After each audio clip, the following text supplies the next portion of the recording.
and no man who has not plenty of money can have all he wants.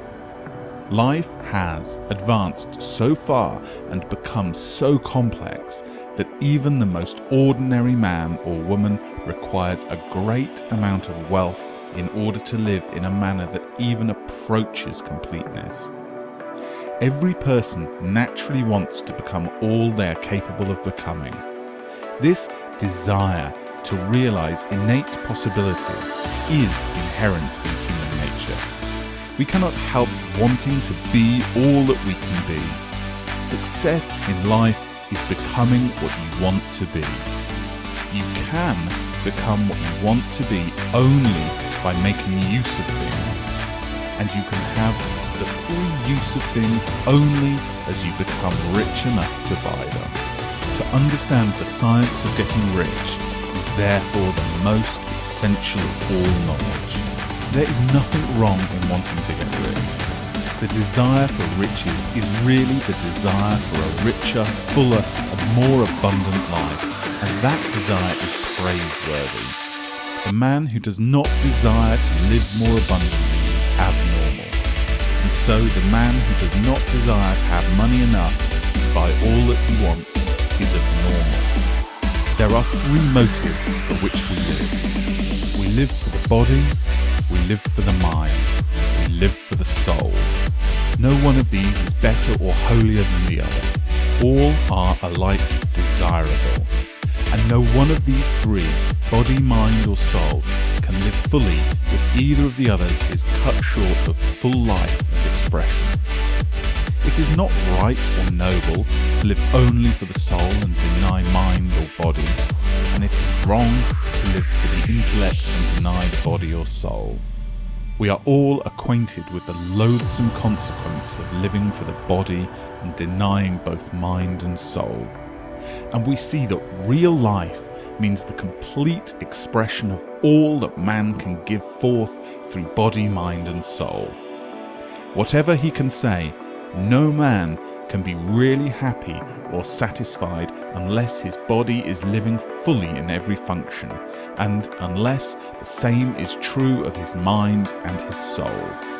Wherever there is unexpressed possibility or function not performed, there is unsatisfied desire. Desire is possibility seeking expression or function seeking performance. Man cannot live fully in body without good food, comfortable clothing, and warm shelter, and without freedom from excessive toil. Rest and relaxation are also necessary to his physical life. He cannot live fully in mind without books and time to study them, without the opportunity for travel and observation, or without intellectual companionship. To live fully in mind, he must have intellectual recreations, and must surround himself with all the objects of art and beauty he is capable of using and appreciating. To live fully in soul, man must have love, and love is denied expression by poverty. A man's highest happiness is found in the bestowal of benefits on those he loves. Love finds its most natural and spontaneous expression in giving. The man who has nothing to give cannot fill his place as a husband or father, as a citizen or as a man. It is the use of material things that a man finds full life for his body, develops his mind and unfolds his soul. It is, therefore, of supreme importance to him that he should be rich. It is perfectly right that you should desire to be rich. If you are a normal man or woman, you cannot help doing so. It is perfectly right that you should give your best attention to the science of getting rich, for it is the noblest and most necessary of all studies. If you neglect this study, you are derelict in your duty to yourself, to God and humanity. For you can render to God and humanity no greater service than to make the most of yourself.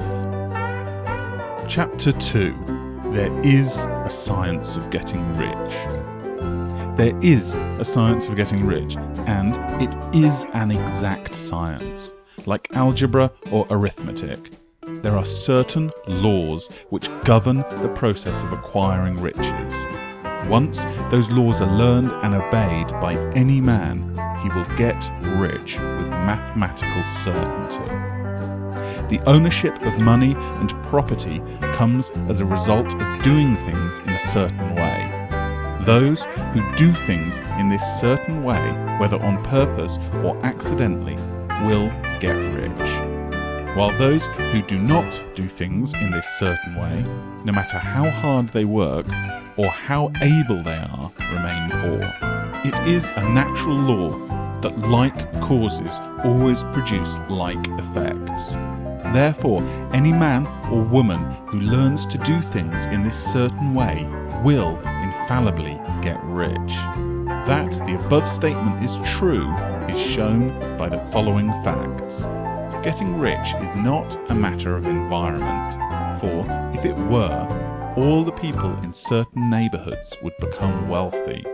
The people of one city would all be rich, while those of other towns would all be poor, or the inhabitants of one state would roll in wealth, while those of an adjoining state would be in poverty. But everywhere we see rich and poor living side by side in the same environment, and often engaged in the same vocation. When two men are in the same locality and in the same business, and one gets rich while the other remains poor, it shows that getting rich is not primarily a matter of environment. Some environments may be more favourable than others, but when two men in the same business are in the same neighbourhood and one gets rich while the other fails, it indicates that getting rich is the result of doing things in a certain way. And further, the ability to do things in this certain way is not due solely to the possession of talent. For many people who have great talent remain poor, while others who have very little talent get rich. Studying the people who have gotten rich, we find that they are an average lot in all respects, having no greater talent and abilities than other men. It is evident that they do not.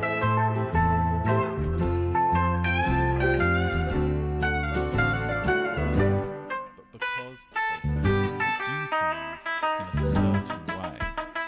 Getting rich is not the result of saving or thrift. Many very penurious people are poor, while free spenders often get rich. Nor is getting rich due to doing things which others fail to do.